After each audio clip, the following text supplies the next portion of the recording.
મિત્રો, મારા લગ્નને ફક્ત 15 દિવસ જ થયા હતા કે મારા પતિનું અવસાન થઈ ગયું અને હું વિધવા થઈ ગઈ. મારા પતિ આર્મીમાં હતા અને દેશ માટે શહીદ થયા. મારા પતિએ મને બહુ પ્રેમ આપ્યો હતો, એટલે મને દરેક સમયે તેમની યાદ આવતી. આમ જ થોડા દિવસો પસાર થયા. એક દિવસ હું અને મારો દેવર ખેતરમાં કામ કરી રહ્યા હતા. ત્યારે બપોરનો સમય હતો અને અચાનક ભારે વરસાદ શરૂ થયો.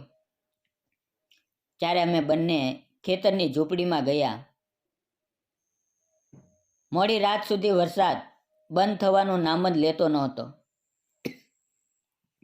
અમારે ઘરે જવાનું હતું, પરંતુ તે શક્ય નહોતું. તે રાત્રે અમે બંને ઝૂંપડીમાં એકબીજાની બાજુમાં સૂઈ ગયા. મિત્રો, આ એક કાલ્પનિક વાર્તા છે. પરિવાર અને સમાજને સંદેશ આપવાનો હેતુ છે કે મુશ્કેલ સમયમાં સહારો આપવો જોઈએ. તો ચાલો મિત્રો, આજની આ રસપ્રદ વાર્તા શરૂ કરીએ. મિત્રો, મારું નામ રેખા છે. મારી ઉંમર 28 વર્ષની છે અને હું વિધવા છું. મારા લગ્ન એક આર્મીના યુવાન સાથે થયા હતા, પરંતુ ફરજ બજાવતા બજાવતા તેણે શહીદી મેળવી અને ત્યારથી હું વિધવા બની ગઈ. એ સમયે મારા લગ્નને ફક્ત 6 મહિના જ થયા હતા. આજે પણ એ દિવસ મને સ્પષ્ટ યાદ છે. મારો અભ્યાસ પૂરો થયો હતો અને ઘરમાં મારા માટે સંબંધ જોવાની વાત ચાલતી હતી. હું ખૂબ સુંદર હતી. ગોરો રંગ, 5 ફૂટની ઊંચાઈ અને કાળા મોટા વાળ. હું પહેલી નજરે જ કોઈ પણને ગમી જાવ એવી હતી. મારા માટે મારા કાકા રામનો સંબંધ લઈને આવ્યા. કાકાએ મને તેનો ફોટો બતાવ્યો અને કહ્યું, આ છોકરો જો, તને ગમે છે? ફોટામાં તે એટલો સુંદર લાગતો હતો કે હું જોતા જ તેને મનથી પસંદ કરી બેઠી. તે તો મારી કરતાં પણ વધુ હેન્ડસમ લાગતો હતો. બંને પરિવારમાં વાતચીત થઈ અને નક્કી થયું કે તે મને જોવા માટે ઘરે આવશે. હું ખૂબ ખુશ હતી કે રામને સામેથી જોવાનો મોકો ક્યારે મળશે. થોડા સમય પછી હું છત પર ગઈ. દૂરથી એક કાર આવીને અમારા ઘરની સામે ઊભી રહી. હું છત પરથી જોઈ રહી હતી કે રામ કયો હશે. મેં તેનો ફોટો જોયો હતો એટલે તરત ઓળખી ગઈ. તે ખરેખર ખૂબ જ સુંદર અને આકર્ષક લાગતો હતો. બધા મહેમાનો ઘરમાં આવી ગયા અને હું છત પરથી નીચે આવીને મારા રૂમમાં ગઈ અને પછી તૈયાર થવા લાગી. થોડી વાર પછી માએ મને બોલાવી. હું રસોડામાં ગઈ તો માએ ચાના કપ ભરીને ટ્રે તૈયાર રાખી હતી અને મારી માએ કહ્યું કે બધાને ચા આપી આવ. હું ધીમે ધીમે ચા આપવા ગઈ. જ્યારે રામ સુધી પહોંચી ત્યારે અમારી નજરો મળી. મારે તેને નજીકથી જોવાની ઈચ્છા હતી. મેં તેની આંખોમાં જોયું. અમારી બંનેની આંખોમાં એક ચમક હતી. તેણે મને જોઈને હળવી સ્મિત આપી અને બસ મને જ જોઈ રહ્યો. તે એટલો ખોવાઈ ગયો કે ચા લેવાનું પણ ભૂલી ગયો. ત્યારે તેની માએ કહ્યું, દીકરા, પહેલાં ચા તો લે, પછી જોઈ લેજે. બધા લોકો જોરથી હસ્યા અને ઘરમાં આનંદનું વાતાવરણ થઈ ગયું અને હું પણ શરમાઈ ગઈ. ધીરે ધીરે વાતચીત થઈ અને રામને પણ હું ગમી ગઈ હતી. થોડા સમય પછી મને પાટે બેસાડવામાં આવી. થોડી વિધિ થઈ અને બંને પરિવારોએ લગ્ન માટે હા કરી દીધી. મારા ઘરના લોકો ખૂબ ખુશ હતા. તેમણે નક્કી કર્યું કે લગ્ન ધામધૂમથી જ કરવાના છે.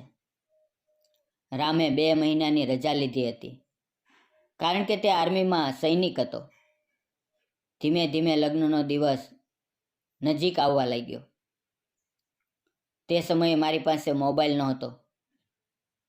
લગ્નના 15 દિવસ પહેલાં રામે તેના નાના ભાઈને મોબાઈલ લઈને મારી પાસે મોકલ્યો. તેનો નાનો ભાઈ પણ એટલો સ્માર્ટ અને હેન્ડસમ હતો. મને મોબાઈલ મળ્યો અને થોડા સમય પછી જ રામનો ફોન આવ્યો. પછી અમે કલાકો સુધી ફોન પર અને વિડીયો કોલ પર વાતો કરતા.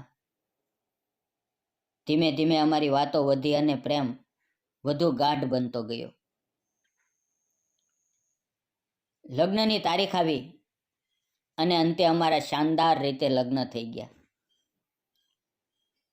હું ઘરેથી વિદાય લેતી વખતે ખૂબ જ રડી. સાસરિયામાં પહોંચ્યા પછી દેવ દર્શન થયા. અમારી પહેલી રાત ખૂબ જ ખુશાલ હતી. અમે લાંબા સમય સુધી વાતો કરી. આમ 5-6 દિવસ ચાલ્યું. પછી અચાનક રામને કોલ આવ્યો કે તેને તાત્કાલિક કાશ્મીર જવું પડશે. અમારા લગ્નને મુશ્કેલીથી 4-5 દિવસ જ થયા હતા અને હવે અમારે એકબીજાને છોડવું પડ્યું. રામ ફરજ બજાવવા ગયો. જતા સમયે તેનું મુખ જોઈને હું રડી પડી. તે દરરોજ ફોન કરતો અને અમારી વાતો ચાલતી રહેતી. પરંતુ થોડા દિવસોમાં જ ખબર આવી કે તે આતંકીઓ સાથે મુઠભેડમાં શહીદ થઈ ગયો. આ સમાચાર સાંભળીને હું તૂટી પડી. મારા લગ્નને ફક્ત 10-15 દિવસ જ થયા હતા અને આ સમયે આવી દુઃખદ ઘટના થઈ ગઈ. હું સતત રડી રહી હતી. મારા સાસુ સસરા મને સમજાવતા રહ્યા, પણ હું સંભાળી શકતી નહોતી. ધીમે ધીમે દિવસો પસાર થતા ગયા. મારો દેવર શ્યામ મારી હાલત જોઈને દુઃખ થતું. તે મને હસાવવાનો પ્રયત્ન કરતો. મારા માતા પિતા મને થોડા દિવસ માટે ઘરે લઈ ગયા. ત્યારે પણ હું ઉદાસ જ રહેતી. મારા સાસુ સસરા મને સમજાવતા કે જો હું બીજા લગ્ન કરવા ઈચ્છું તો કરી શકું છું. તેમની વાત સાંભળીને મને સહારો મળતો અને હું પાછી સાસરિયામાં આવી ગઈ. 1 વર્ષ પછી હું થોડું સંભાળી ગઈ અને ધીમે ધીમે ખેતરમાં કામ કરવા લાગી. મારો દિયર શ્યામ ખેતરમાં મને બધું શીખવતો.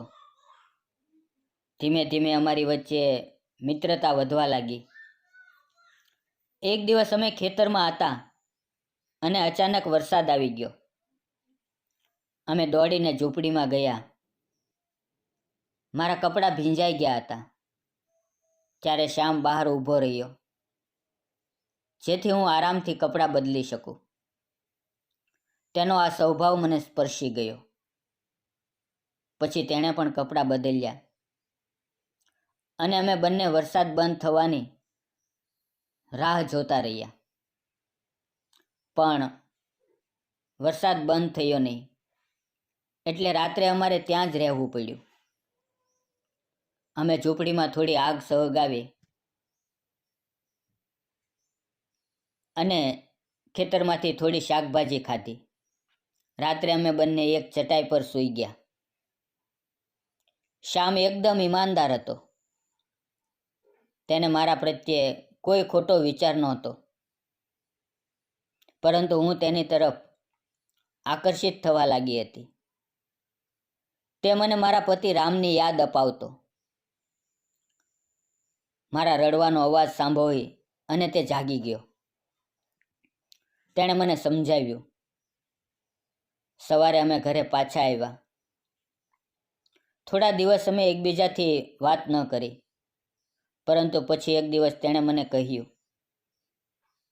કે હું તેને ગમવા લાગી છું અને તે મને પ્રેમ કરે છે. મારી આંખોમાં આંસુ આવી ગયા. મેં તેને ગળે લગાડી લીધો અને ખૂબ રડી. થોડા સમય પછી અમે બંનેએ અમારા સાસુ સસરાને વાત કરી. શરૂઆતમાં તેઓ આશ્ચર્યમાં પડી ગયા, પરંતુ પછી તેણે પણ સ્વીકારી લીધું અને પછી અમારા ધામધૂમથી લગ્ન થઈ ગયા. હવે હું ખૂબ ખુશ હતી. મારા જીવનમાં ફરી ખુશીઓ આવી ગઈ. શ્યામે પણ મને સાચો પ્રેમ આપ્યો. તેણે ક્યારેય મારા પર ખોટો હક નહોતો જમાવ્યો, પરંતુ મને સહારો આપ્યો અને અંતે મને જીવનસાથી બનાવી લીધી. મિત્રો, જીવન જીવવા માટે સાથીદાર જોઈએ જ. હું આખી જિંદગી એકલી કાપી શકતી હતી,